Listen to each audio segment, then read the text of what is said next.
السلام علیکم ورحمۃ اللہ وبرکاتہ۔ بسم اللہ الرحمن الرحیم، الحمد للہ وکفی وسلام علی عبادہ الذین اصطفی وبعد۔ جس طرح کہ سورۃ النور کی آیات کے شروع سے ہی ہم پڑھتے آ رہے ہیں اور ہم یہ جانتے آ رہے ہیں، معلوم کرتے ہوئے آ رہے ہیں کہ ان آیات میں اللہ تبارک و تعالیٰ نے عزت و عصمت کی حفاظت کے تعلق سے جو بھی قوانین وضع کیے ہیں، چاہے وہ زنا کی روک تھام کے لیے زنا کی سزائیں مقرر کرنا ہو، یا پھر زنا کے جو الزام غرض لگاتے ہیں بنا گواہ کے ان کی سزا کا بیان ہو، یا پھر آگے چل کر گھروں میں داخل ہونے کے لیے اجازت کا لینا ہو، یا پھر عورتوں کے لیے اور مردوں کے لیے جو نگاہ کے اصول رکھے گئے کہ اپنی نگاہوں کو نیچے رکھیں، عورتیں ہوں مرد ہوں۔ اس کے ساتھ پھر عورتوں کے لیے جو ایڈیشنل جو حکم دیا گیا کہ اپنی زینت کو چھپائیں، لیکن وہ کن کے سامنے اپنی زینت کا اظہار کر سکتے ہیں، یہ تمام چیزیں ہم گزشتہ درس قرآن کی سیریز میں ہم نے جان لی ہے۔ اسلام چونکہ ایک معتدل مذہب ہے اور انسان کے خواہشات و جذبات کو اللہ تبارک و تعالیٰ سے زیادہ کون سمجھ سکتا ہے اور کون جان سکتا ہے، اس لیے کوئی ایک ایسی صورت پیدا ہونی چاہیے تھی جس میں انسانی خواہشات اور اس کے جذبات بھی پورے ہوں اور نسل انسانی کا بقا بھی ہو، انسانی نسل کا بقا بھی ہو۔ تو اس لیے شریعت نے ایک چیز کو مشروع فرمایا جسے نکاح کہا جاتا ہے۔ نکاح ایک مباح، ایک سنت عمل ہے اور یہ تمام انبیاءوں کی سنت رہی ہے۔ اللہ کے نبی صلی اللہ علیہ وسلم نے ارشاد فرمایا ہے، النکاح من سنتی، کہ نکاح میری سنت ہے، اور اس کی ترغیب احادیث میں بھی بہت ساری جگہوں پر دی گئی ہے کہ نکاح کرایا جائے، اور جو اپنے میں باعت پائے، من استطاع منکم الباءۃ فلیتزوج، یعنی بیوی کا نفقہ برداشت کرنے کی اس کے اندر صلاحیت ہو، نمبر ایک بات کا مطلب، نمبر دو وہ اپنی جو اس کے اندر جنسی خواہش ہے اس کو پورا کرنے پر وہ قادر ہو، وغیرہ وغیرہ، اس کی تمام تفصیلات بیان کی گئی ہیں۔ اب نکاح کب واجب ہے اور کب سنت ہے، اس سلسلے میں بھی تفصیلات ہیں بہت زیادہ، مختصراً اتنا ہی ہم آپ کے سامنے پیش کرنا چاہیں گے کہ اگر کوئی نکاح نہ کرے تو اس کو اس کا اندیشہ ہو کہ وہ گناہ کے اندر داخل ہو سکتا ہے، تو اس کے لیے، اور اس کے پاس وہ نفقہ برداشت کر سکتا ہو، اس کے بعد نکاح کرنے کی صلاحیت ہو اور تمام چیزیں ہوں، اس کے لیے نکاح کرنا اس وقت واجب ہے۔ اور اگر کوئی ایسا شخص ہے جس کو یہ اندیشہ ہے کہ وہ نکاح کرے گا تو گناہ میں مبتلا ہو سکتا ہے، مثال کے طور پر بیوی کے ساتھ وہ ناانصافی کر سکتا ہے، بیوی کا خرچہ پانی وہ برداشت نہیں کر سکتا، تو اس کے لیے نکاح نہ کرنا واجب ہے۔ اسی طریقے سے اس سلسلے میں بھی علماء نے لکھا ہے، خاص کہ امام شافعی رحمۃ اللہ علیہ نے، جو نکاح نہ کرتے ہوئے اگر عبادات کو، دوسری عبادات کو ترجیح دیتا ہے تو اس کے لیے عبادات کو ترجیح دینا افضل ہے، ہاں اس میں شرط ہو کہ وہ گناہ میں داخل ہونے کا اس کو اپنے اوپر خطرہ نہ ہو۔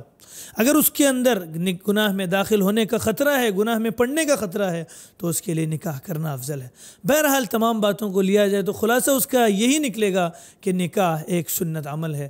آئیے جانتے ہیں آج کی ان آیات میں نکاح کے بارے میں کیا پیغام ہمیں دیا گیا ہے۔ ارشاد باری تعالیٰ ہے، وَأَنْكِحُوا الْأَيَامَ مِنْكُمْ وَالصَّالِحِينَ مِنْ عِبَادِكُمْ وَإِمَائِكُمْ، اور تم میں سے جو بے نکاح ہوں ان کا آپس میں نکاح کرایا جائے، اور جو ان میں سے نیک باندیاں اور نیک غلام ہیں، اور ان میں سے جو غلام ہیں اور جو باندیاں ہیں ان کا بھی آپس میں نکاح کرایا جائے۔ إِن يَكُونُوا فُقَرَاءَ، اگر وہ فقیر ہیں، يُغْنِيهِمُ اللَّهُ مِنْ فَضْلِهِ، اللہ ان کو اپنے فضل سے بے نیاز کرے گا۔ حضرت ابوبکر صدیق رضی اللہ عنہ ارشاد فرماتے ہیں کہ وہ لوگوں سے کہتے ہوئے ارشاد فرمایا کرتے تھے کہ تم نکاح کرو، اللہ بھی وہ وعدہ پورا کرے گا جو اس نے تم سے کیا ہے، یعنی غنا کا وعدہ جو اللہ کی طرف سے ہے وہ پورا ہو جائے گا۔ حضرت عبداللہ ابن مسعود رضی اللہ عنہ سے بھی یہ تفسیر منقول ہے کہ اگر تم غنی بننا چاہتے ہو تو تم نکاح کرو، یعنی جو آنے والی رہتی ہے وہ اپنی رزق اور روزی کو لے کر آتی ہے، اپنی روٹی اور کپڑے کو لے کر آتی ہے،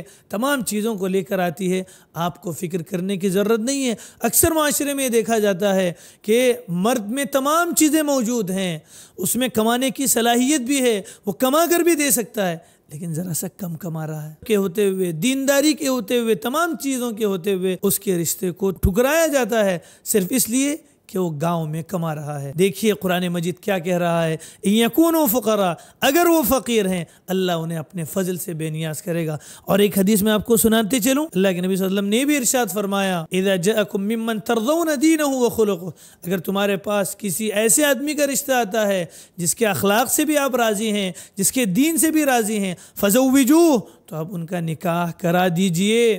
آگے کیا ارشاد فرما رہے ہیں سنیے، ان لم تفعلوا، اگر ایسا نہیں کریں گے، تکن فتنۃ فی الارض، زمین میں فساد ہو جائے گا، زمین میں فتنہ ہو جائے گا، وفساد کبیر، او کما قال صلی اللہ علیہ وسلم، کہ زمین میں فساد ہو جائے گا۔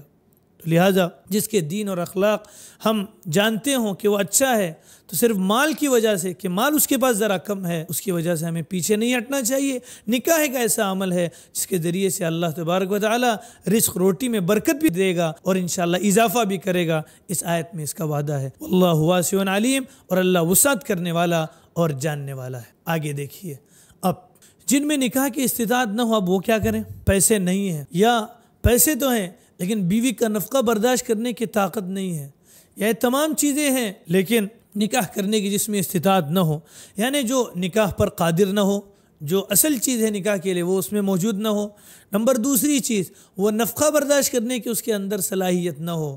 نان نفقے کی، اس کو بیوی کا نفقہ برداشت کرنے کی اس کے اندر صلاحیت نہ ہو، اور یہ تمام چیزیں وہ نہ کر سکتا ہو، یا اس کو رشتے اچھے نہیں مل رہے ہوں، یہ بھی اس میں لے سکتے ہیں۔ تو وہ کیا کریں؟ احادیث میں بھی ارشاد فرمایا گیا ہے، وَمَن لَّمْ يَسْتَطِعْ فَعَلَيْهِ بِالصَّوْمِ، اور جو اس کی استطاعت نہیں کرتا، نکاح کی استطاعت نہیں رکھتا، اس کو اندیشہ ہے کہ وہ شہوت کی وجہ سے، جذبات کی وجہ سے وہ غلط کام میں ملوث ہو سکتا ہے، تو وہ روزہ رکھے، فَإِنَّهُ لَهُ وِجَاء، اس لیے کہ یہ اس کے لیے ڈھال کا کام کرے گی۔ عنوان، اور یہ موضوع بہت طویل ہے، لہٰذا آیت میں جن جن باتوں کی طرف اشارہ کیا گیا ہے انہی باتوں کو سامنے رکھتے ہوئے ہم آگے بڑھیں گے۔ وَلْيَسْتَعْفِفِ الَّذِينَ لَا يَجِدُونَ نِكَاحًا، اور جن لوگوں کے لیے نکاح کے مواقع میسر نہ ہوں، یعنی ان کو موجود نہ ہو نکاح کے مواقع، کیوں موقع موجود نہ ہو؟ اوپر ابھی بیان کیا گیا ہے، لا یجدون نکاحا، وہ کیا کریں؟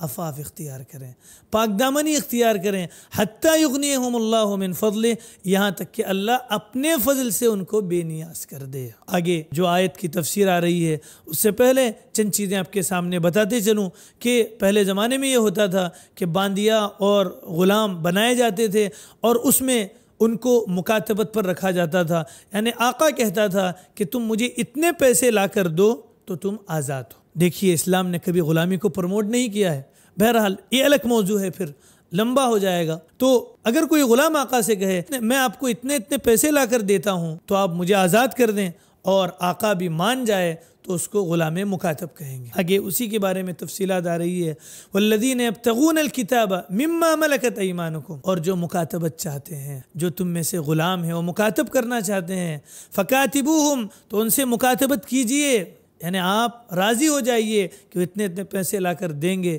ان علمتم فیہم خیرا، اگر تمہیں معلوم ہو کہ ان کے اندر خیر ہے، وَآتُوهُم مِّن مَّالِ اللَّهِ الَّذِي آتَاكُمْ، اور اس نے جو تم کو مال دے رکھا ہے اس میں سے ان کو بھی عطا کیا کرو۔ جو مال ہے یہ آپ کا مال نہیں ہے، قرآن کیا کہہ رہا ہے دیکھیے، مال جو ہمارے پاس موجود ہے ہمارا نہیں ہے، مِّن مَّالِ اللَّهِ الَّذِي، یہ اللہ کا مال ہے۔ آقا کو کہا جا رہا ہے تمہارے پاس جو مال ہے تمہارا نہیں ہے، اللہ کا ہے۔ اس جملے سے تمام وہ نظام کو قرآن نے باطل کیا اور اس کی قلعی کھول کے رکھ دی،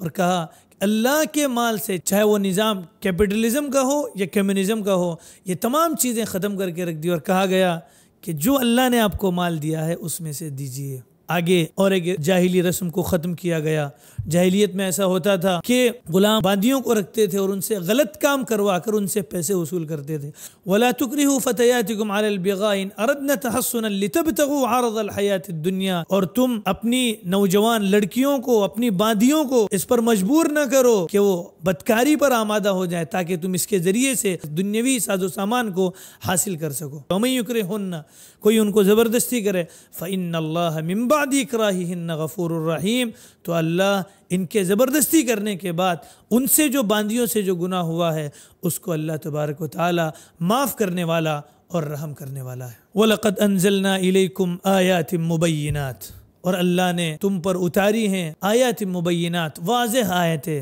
وَمَثَلًا مِّنَ الَّذِينَ خَلَوْا مِن قَبْلِكُمْ، اور تم سے پہلے جو لوگ گزر چکے ہیں ان کی مثالیں قرآن مجید میں اتاری ہیں، وَمَوْعِظَةً لِّلْمُتَّقِينَ، اور ڈرنے والوں کے لیے جو تقوی اختیار کرتے ہیں ان کے لیے نصیحت قرآن مجید نے اتاری ہے۔ تو اس سلسلے میں ہمیں پیغام ملا کہ اگر ہم پاک دامن معاشرے کو وجود میں لانا چاہتے ہیں، پاک دامنی کو وجود میں لانا چاہتے ہیں، معاشرے کو پاک رکھنا چاہتے ہیں، تو ہمیں سب سے پہلے یہ کام کرنا ہے کہ نکاح کو عام کرنا ہے۔ اسی سلسلے میں آگے اختتام میں یہ بات بھی بتاتا چلوں کہ نکاح کو ہم جتنا سادہ کریں گے اتنا آسان ہو جائے گا۔ شادی سادی ہونی چاہیے۔ اگر آپ نوائتی جاننے والے ہیں تو مفتی مولانا عبد النور صاحب کی ویڈیوز آپ کو یہاں پر نیچے ڈسکرپشن میں ملے گی، یا یہاں پر آئی بٹن پر کلک کر کے بھی آپ دیکھ سکتے ہیں۔ نوائتی زبان میں ہے کہ شادی سادی ہونی چاہیے، اور اگر آپ اردو جانتے ہیں تو سچی بات بھی یہاں پر موجود ہے، شادی کیسی ہونی چاہیے، شادی سادی ہو۔ ان عناوین پر